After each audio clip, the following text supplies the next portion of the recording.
Bismillahirrahmanirrahim.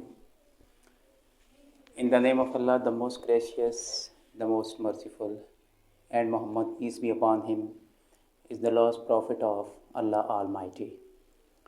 Today our topic is Federal Board's question paper that is based upon SLOs. SLO means Student Learning Outcomes. Whatever you have learned in the school, in the college, how much it will be applicable in your future, in your practical life. So all the questions, whether they are objective type, whether they are subjective type, will be related to SLOs. इसकी base पे सारे questions आपके बनाए जाएंगे ताकि practical life में के लिए आपको तैयार किया जाए. सो आज जो हमारा टॉपिक है that one is SSC part second, और इसमें हम सिर्फ डिस्कस करेंगे objective type paper. The subject will be English. एक चीज़ ध्यान में रख लें, contents will be the same, sequence में चेंज. यानी कंटेंट्स जो आपके ऑब्जेक्टिव टाइप के हैं वो सेम रहेंगे. You have to prepare them properly. Sequence could be, suppose first one will go to the second seventh one, and second seventh one will go to the third one. Sequence आपस में change हो सकता है. जो पहला है जी आपके पास irony, यानी आपका जो रिलेटेड आएगा, कोई किसी किस्म का भी स्टेटमेंट आ सकती है. उस स्टेटमेंट के अंदर से आपने you have to think whether there is any example of irony, parody, satire, propaganda. इससे रिलेटेड ये चीज़ें सारी आपको पता होना चाहिए कि कैसी हैं और सेंटेंस में कैसे इस्तेमाल की जाती हैं. कौन कौन से ऐसे वर्ड्स हैं जो हम समझ सकते हैं कि this word shows irony, this propaganda, satire and whatsoever it is. So ये चीज़ें जो आपका है इसमें आपका एक ऑब्जेक्टिव कवर हो जाएगा. The next one is inferences. आपकी क्रिटिकल थिंकिंग होनी चाहिए, इंटेंसिव रीडिंग फुल होनी चाहिए ताकि आपको ये पता चल सके कि इनके इन्फ्रेंसेस, मसलन हिस्टोरिकल रेफरेंस है, मसलन कैटाफोरिक रेफरेंस है, एनाफोरिक रेफरेंस है, ये सारे आपको एक्सप्लेन किए जाएंगे one by one through video. लेकिन अभी सिर्फ एक शॉर्ट सा ग्लिम्स है ताकि आपको आइडिया हो जाए, ताकि अगर आप ख़ुद से तैयारी करना चाहें तो ये सारी चीज़ें आपके पास मौजूद हैं.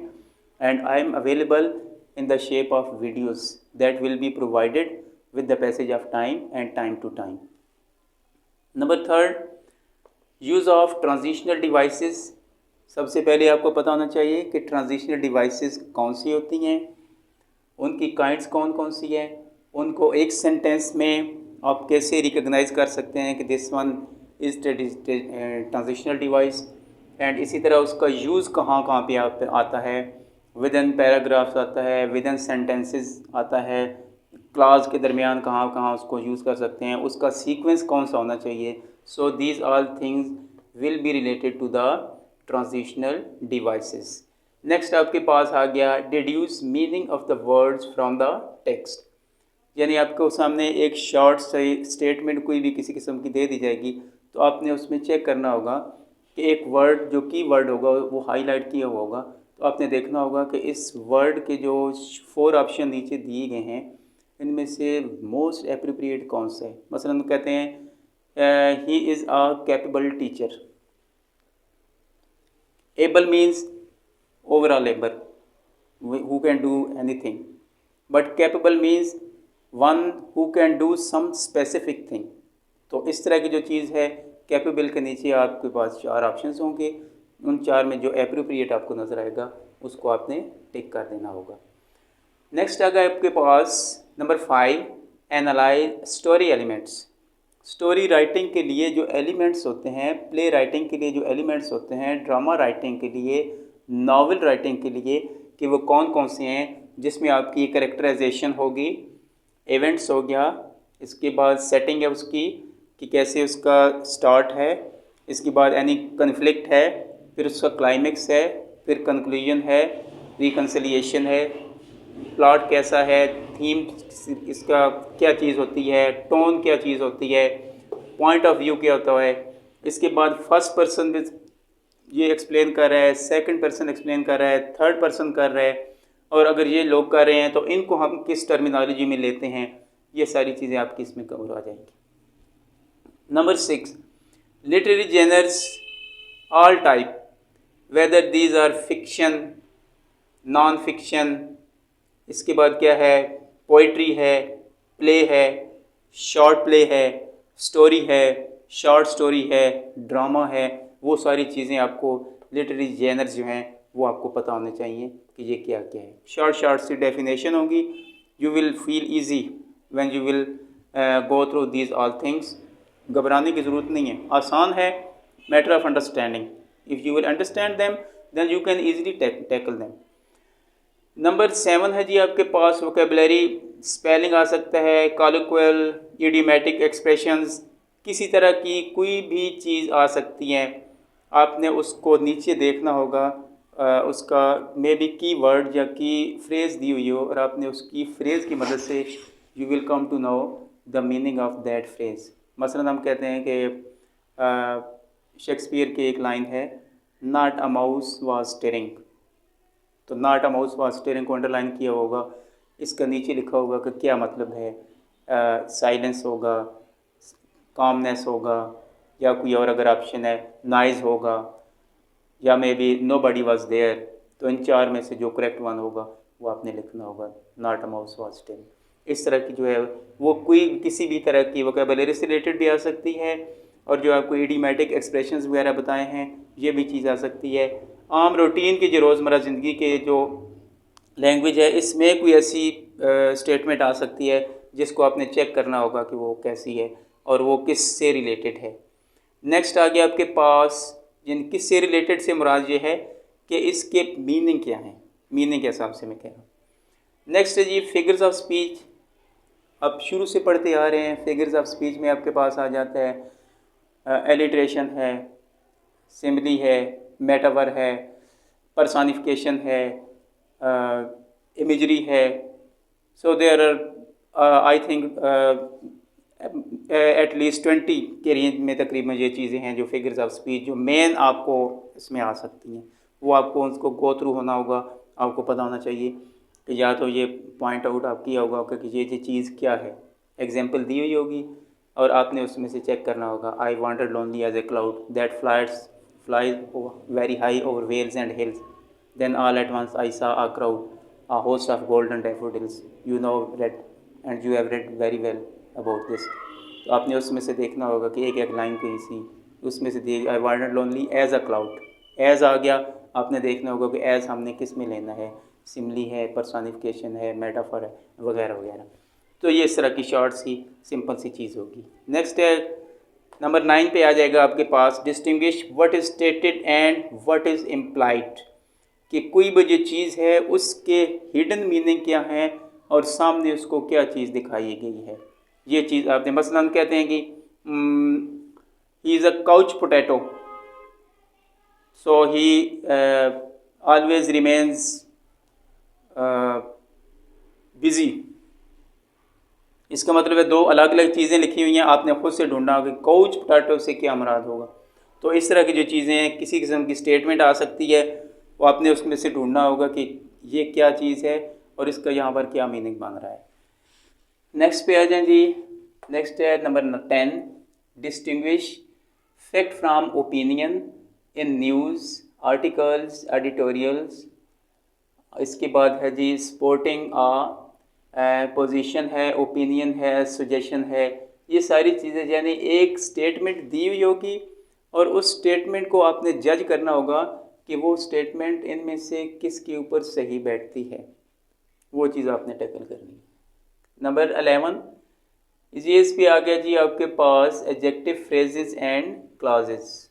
पूरे का पूरा एक अलग से लेक्चर होगा जिसमें मैं पार्ट्स ऑफ स्पीच सबसे पहले हम कवर करेंगे, टेंसेस कवर करेंगे। पार्ट्स ऑफ स्पीच के अंदर ही ये वाली चीज़ें आ जाएगी, all types of phrases and clauses. Parts of speech में जितने उसके नाउन है, प्रोनाउन है, उनके काइंड्स है, उनका अगर यूज़ है, ये सारी चीज़ें उसमें कवर होंगी। तो बेसिकली ये उसी से रिलेटेड है। नेक्स्ट है आपके पास नंबर 12 प्रेपोजिशंस यानी आप ये भी आ सकता है कि प्रेपोजिशन, करेक्ट प्रेपोजिशन आपने यूज़ करनी है या रिकॉग्नाइज करनी है कहाँ पे है, और आपको ये भी पता होना चाहिए कि ये preposition what kind of preposition is it is whether ये कौन सी है, प्रेपोजिशन ऑफ टाइम है, पोजीशन है, preposition of moment and direction है, जो भी चीज़ है इससे रिलेटेड वो प्रेपोजिशन आपको उसी वही बात आ जाती है कि ये आपका पार्ट्स ऑफ स्पीच आपकी फुल आपकी ग्रिप होगी, तो then you will be able to tackle such kind of sentences और statements. Number 13, gerund and gerund phrases. इसमें आपके फुल फ्लेज आ जाएगा जेरेंट फ्रेजेस, और आप वर्बल समझ लें। वर्बल से मुराद है पार्टिसिपल्स, यानी प्रेजेंट पार्टिसिपल, पास्ट पार्टिसिपल, इसके बाद आ गया आपके पास जेरेंट आ गया, जेरेंट फ्रेजेस आ गया। नेक्स्ट है जो इन्फिनेटिव्स हमारे होते हैं वो इसमें वर्बल्स में शामिल हो जाएंगे, यानी इन्फिनेटिव्स या वर्बल्स आपके फुल तैयार होने चाहिए। नेक्स्ट आपके पास वही उसमें फिर आ जाएगा आपके पास पार्ट्स ऑफ स्पीच से रिलेटेड है, नाउन फ्रेज है, नाउन क्लॉज है, what is the difference between them, what is their use in a sentence, to how we can join two clauses and phrases with each other. So इस तरह का एक होगा। कोई आगे है जी number 15, use of tenses. Tenses आपको मुकम्मल, जिसमें of course use of verb आ गया, इसके बाद सब्जेक्ट वर्ब एग्रीमेंट आ गया, कहाँ कहाँ हमने यूज़ करना है। नेक्स्ट आ गया इसके पास आ गया क्लास आप कह सकते हैं, मसलन कंपैरिजन आ गया, सिचुएशनल बेस्ड आ गया कि अगर हमने एक क्लास में एक सेंटेंस में दो क्लास अलग अलग हैं बने हुए क्लास हैं, तो आपने उन क्लासेस में से अगर पहले में कौन सा टेंस लगा हुआ है तो दूसरे में आपने कौन सा वर्ब लगाना है। ये चीज़ें इस तरह की टेक्निकल जो हैं वो एक सिचुएशन आपको स्टेटमेंट के ज़रिए क्रिएट करके दे दी जाएगी, and you have to tackle that if you know the proper use of one. Number next one is the types of sentences. Simple है, जिसमें आपको पहले ही पता है सिंपल सेंटेंसेस कौन से होते हैं, कंपाउंड कौन से हैं, कंपाउंड कम्प्लेक्स कौन से हैं, वगैरह वगैरह, कम्प्लेक्स सेंटेंसेस कौन से हैं। सो इनकी मुकम्मल तौर पर आपको इंफॉर्मेशन होनी चाहिए। नेक्स्ट वन इज़ इसके बाद है एडवर्बियल फ्रेजेस एंड क्लॉजेस। ये उसी से रिलेटेड है जो आपको ऑल टाइप्स ऑफ मैंने आपको बताया है कि phrases and clauses you should cover, ये उसके साथ आ जाता है।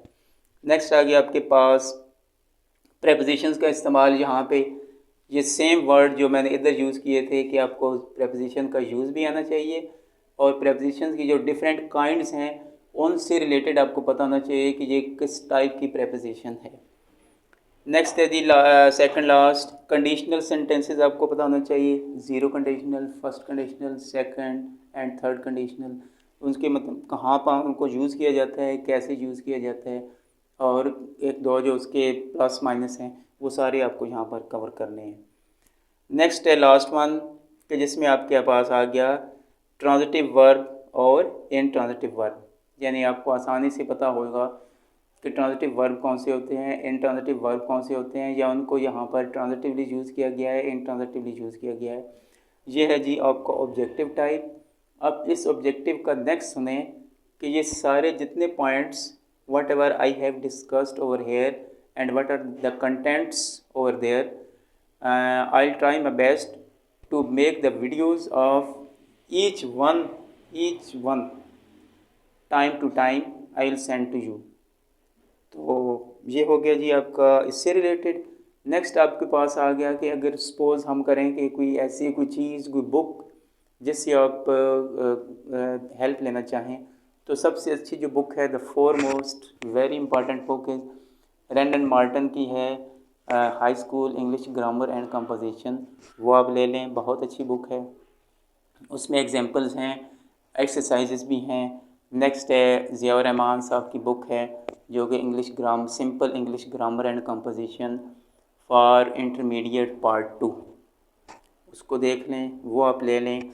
आपको मज़ीद जो लिटरेचर से रिलेटेड है, लिटरेचर से रिलेटेड हम आपको प्रेस्क्राइब कर देते हैं, बोर्ड ने किया हुआ है, जो जिसमें आपका KPK की जो सेकेंड ईयर की बुक है, जो हमारा अपना PTB का सिलेबस जो चल रहा है, जो पिछले सालों में चलता था, उसकी जो अभी PTV के जो दूसरे बोर्ड्स हैं, गुजरांवाला है, रावलपिंडी है, उसमें जो बुक है वो चल सकती है। गुड बाय मिस्टर चिप्स को देख लें, उसमें काफ़ी रेफरेंसेस हैं। इसके बाद जो बलूचिस्तान की जो के बुक है यही सेकंड ईयर की, उसको भी आप ले लें, एक बार थारा उसकी रीडिंग कर लें, उसकी जो पोएम्स हैं उनको मुकम्मल तौर पर तैयार कर लें। So this one is the first lecture about the objective paper. Our next lecture will be related to the subjective type, जिसमें हम सब्जेक्टिव जितना भी इसका, ये तो आपका आ गया पार्ट ए, फिर इसके बाद जो वही पार्ट बी है और पार्ट सी है, उसके लिए मैं अलग से एक वीडियो बना के आपको शेयर कर दूंगा, और साथ साथ इसकी जो मुकम्मल तौर पर इंफॉर्मेशन है वो साथ साथ आपको मिलती रहेगी। Thank you very much. Allah हाफ़िज़।